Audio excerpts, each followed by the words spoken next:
Halo guys, Assalamualaikum. Baik lagi di Buye Channel.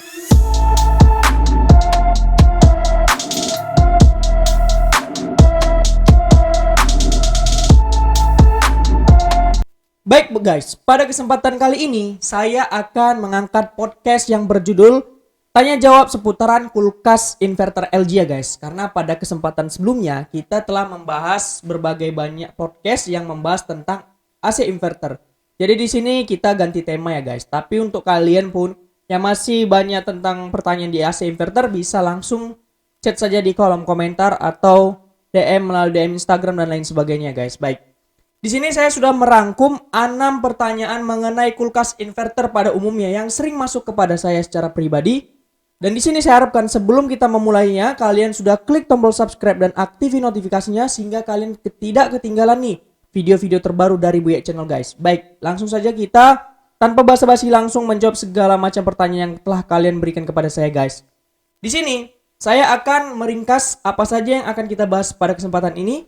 Yang pertama, tentang keunggulan inverter dengan kulkas biasa. Dan yang kedua, bagaimana cara mengecek kompresor kulkas inverter dengan menggunakan multitester.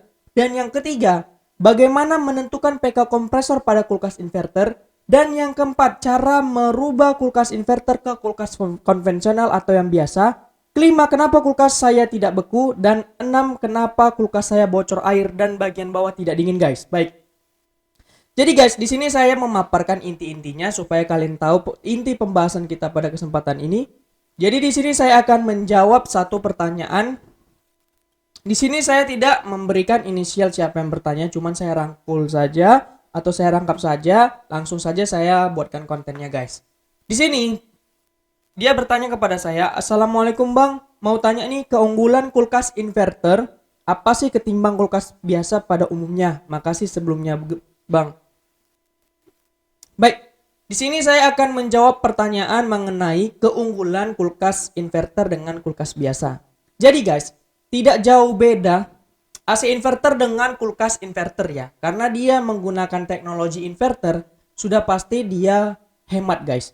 Jadi di sini kalau masalah keunggulannya, yang pertamanya dia hemat listrik, baik dari starting kompresornya dan juga setelah kulkas dingin ya guys.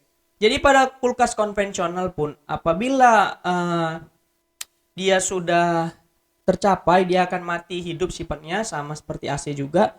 Tapi kalau ini dia semakin dingin, dia semakin mengecilkan tekanan kompresornya ya.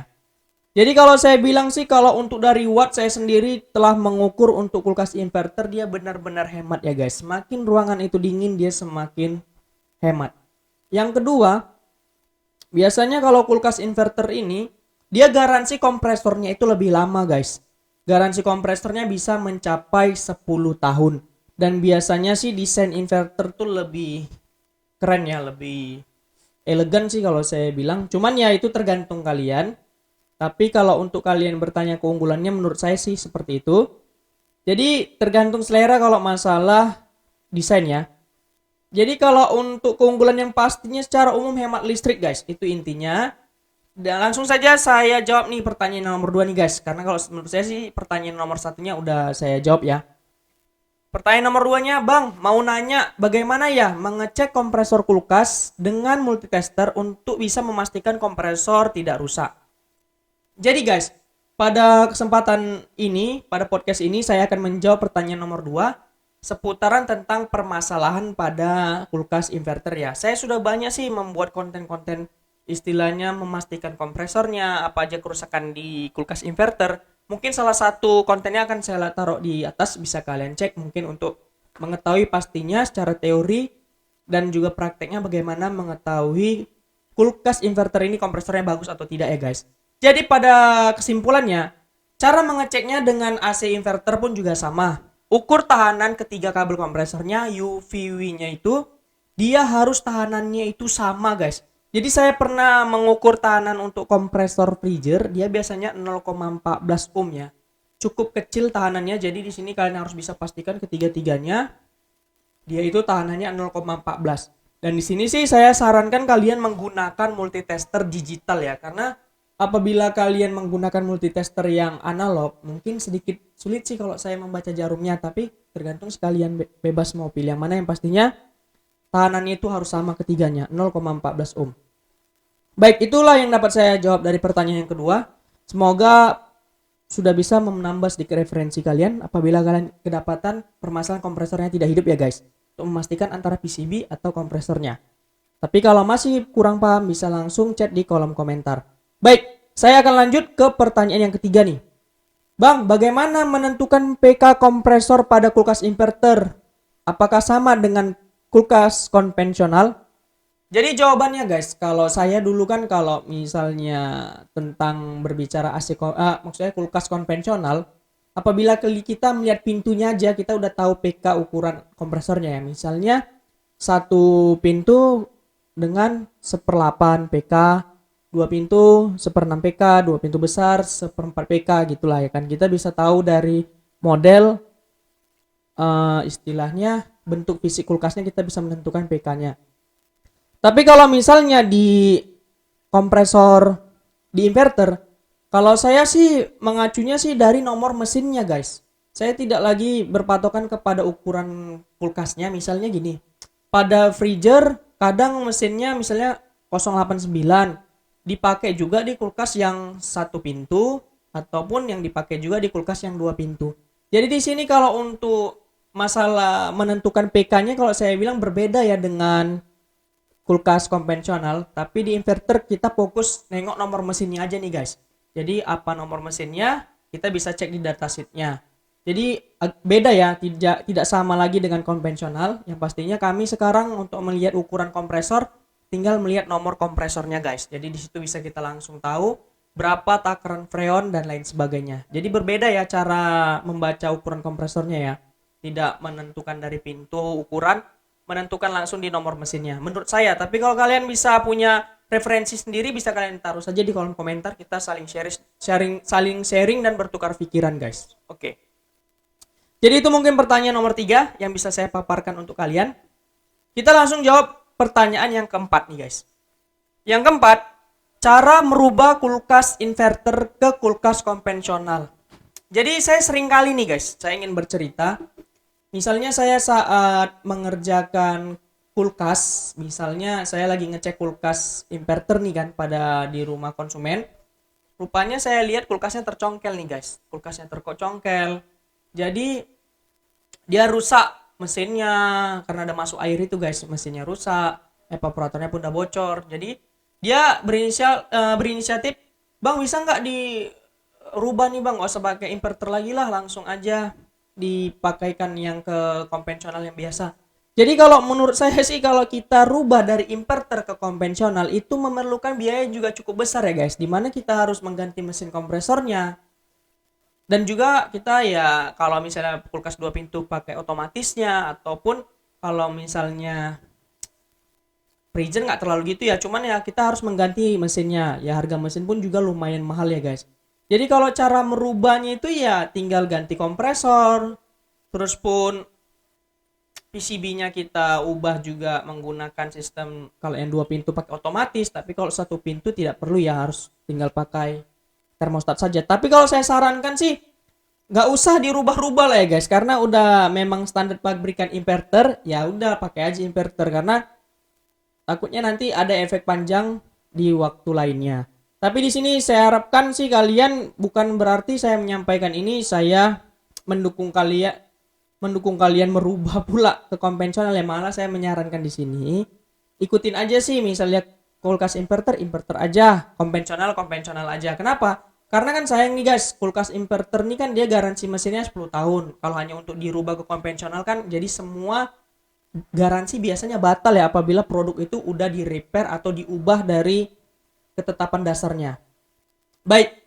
Jadi di sini kita membahas langsung saja pertanyaan nomor 5. Saya harapkan di pertanyaan nomor 4, kalau saya bilang sih kalian udah cukup mengerti ya. Untuk merubahnya pun biayanya cukup besar guys. Dan satu lagi, apabila kalian merubah ke konvensional, saya garansinya batal semua ya guys. Jadi di sini nomor 5, kenapa kulkas saya tidak beku bang? Jadi di sini guys, permasalahan kulkas inverter yang tidak beku itu banyak faktor. bisa terjadi permasalahan di muatan, pada sistem pendinginan dan lain sebagainya. Mungkin permasalahan kalian ini akan ada pada salah satu kasus yang mungkin saya pernah alami ya. Bisa saya akan letak linknya di atas. Jadi permasalahannya sering saya dapatkan mungkin terjadi blocking pada area evaporator di mana pencairan bunga esnya tidak terjadi. Hal itu mengakibatkan sirkulasi dingin terganggu ya guys. Jadi dalam video tersebut kalian bisa lihat saya mengganti sensor defrostnya. Itu umum terjadi guys, makanya saya angkat mungkin video tadi sebagai referensi kalian apabila kulkas kalian mengalami permasalahan tidak beku. Jadi mungkin dengan kalian mengganti itu dan juga melihat cara saya memperbaikinya, kalian sudah paham ya bagaimana cara memperbaiki kulkas kalian tidak beku. Oke, mungkin itu nomor 5, bisa langsung saja kalian cek di atas, mungkin salah satu permasalahannya mungkin ada pada video itu. Tapi kalau permasalahan lain yang bisa saya jadikan masukan, coba dulu kalian lihat settingan temperaturnya. Mungkin settingan temperaturnya itu terlalu minus, dimaksimalkan. Dan juga perhatikan muatan beban kalian guys. Kadang saya banyak dapatkan kulkasnya melebihi dari kapasitas yang ditetapkan. Sampai banyak gitu. Jadi ya coba diaturlah bebannya, jangan terlalu besar ya guys. Dan yang selanjutnya pertanyaan nomor 6 nih. Kenapa kulkas saya bocor air dan bagian bawah tidak dingin? Jadi guys, permasalahan ini pun juga saya pernah alami di kasus saat saya mengerjain kulkas LG di lapangan ya. Mungkin ini pun akan saya taruh linknya di atas. Oke. Jadi, kenapa kulkas saya bocor air dan bagian bawahnya tidak dingin? Bukan hanya di kulkas inverter, kulkas konvensional pun juga kadang mengalami permasalahan yang sama. Di mana pada kulkas ada juga saluran pembuangan yang mengarah ke talang pembuangan. Sering terjadi tersumbat guys, sehingga air yang tadinya ternyata terbuang ke belakang jadi batu es. Sehingga sirkulasi ke bagian bawah tidak tersalurkan. Jadi perbaikannya itu cukup mudah ya maksud saya. Kalian coba saja cabut dulu kulkasnya selama 1 hari. Biarkan dulu dia mencair semua. Nanti setelah hari esoknya coba cokkan kembali. Apabila kotorannya biasanya masih sedikit, dia akan lancar kembali dan juga kulkasnya kembali lagi beku ya kan. Dan bawahnya kembali dingin. Tapi apabila kotorannya itu udah terlampau banyak, jadi dia harus kalian hubungi pihak servis. Tapi kalau kalian pandai membersihkan sistem pembuangannya, bisa langsung kalian perbaiki sendiri saja pun nggak masalah. Cuman kalau saya sarankan sih, memang kalau kalian tidak paham, panggil langsung pihak servisnya. Baik, kenapa kulkas saya bocor air ya kan? Itu tadi jawabannya. Dia karena tidak bisa mengalir ke belakang karena tersumbat, dia akan bocor dari depan.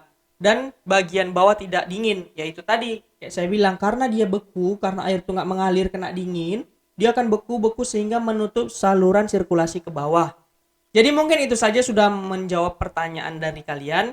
Intinya kalau yang nomor 6 ini perbaikannya tinggal dicabut coknya, coba dulu tunggu sekitar sehari atau 2 hari langsung cok lagi. Tapi kalau misalnya tetap juga, coba panggil pihak servis untuk dilakukan servis.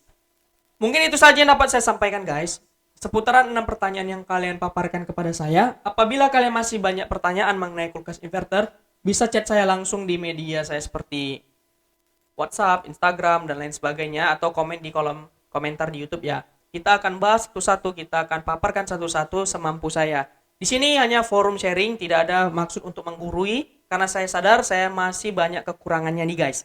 Setidaknya kita sharing sehingga kalian tidak bingung lagi kalau menjumpai permasalahan di kulkas inverter. Baik guys, mungkin itu saja yang dapat saya sampaikan. Lebih dan kurangnya saya minta maaf. See you in the next time video. Sampai jumpa.